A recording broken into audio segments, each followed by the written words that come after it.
It's easy to take many things for granted.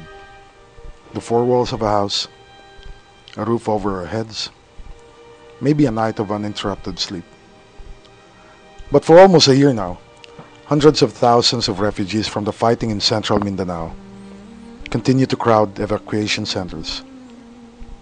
For a brief moment, they were part of the story of the unceasing conflict in the region. Now, they are still a continuing horror story, but a story that few still bother to tell. At the Datugumba Elementary School in Datupiang, the playground's been turned into a tent city. Even the space beneath the schoolhouse has been turned into refugee quarters. Evacuees speak of how their children cannot sleep because of the ceaseless roar of howitzers from a nearby army firebase. In some places, women and children have already dug foxholes to sleep in.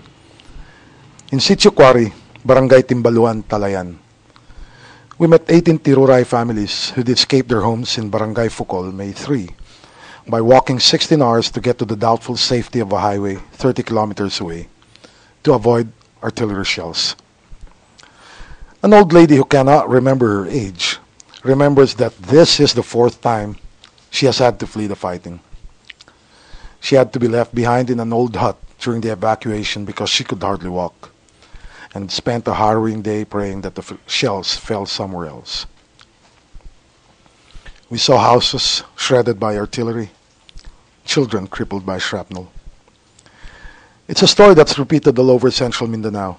Thousands of people still crammed into schools and makeshift camps along the highways, lacking the things we take for granted, like shelter, food, water, medicine, in what by all rights should be considered sanctuaries for the victims of war.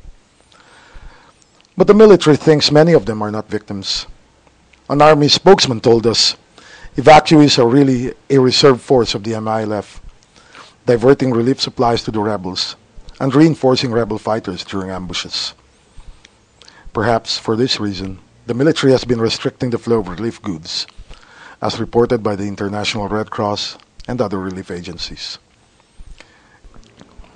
In fact, the military clampdown extended even to journalists like us, who had traveled there to cover the continuing plight of the evacuees. We were stopped at a military checkpoint in Gindulongan town by army soldiers and held for more than an hour. No reason was given except that they were under orders to hold the media. Later, the military would claim that they were concerned for our safety because of rebel landmines. A curious claim considering that they had let civilian traffic pass through the checkpoint while we were being held.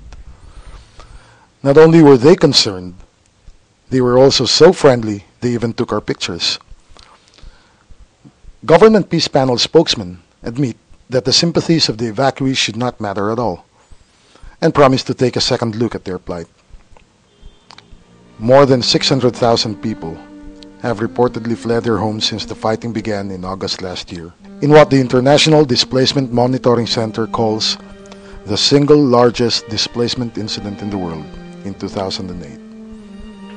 Yet somehow, we have missed and continue to miss the real story of the conflict in Mindanao.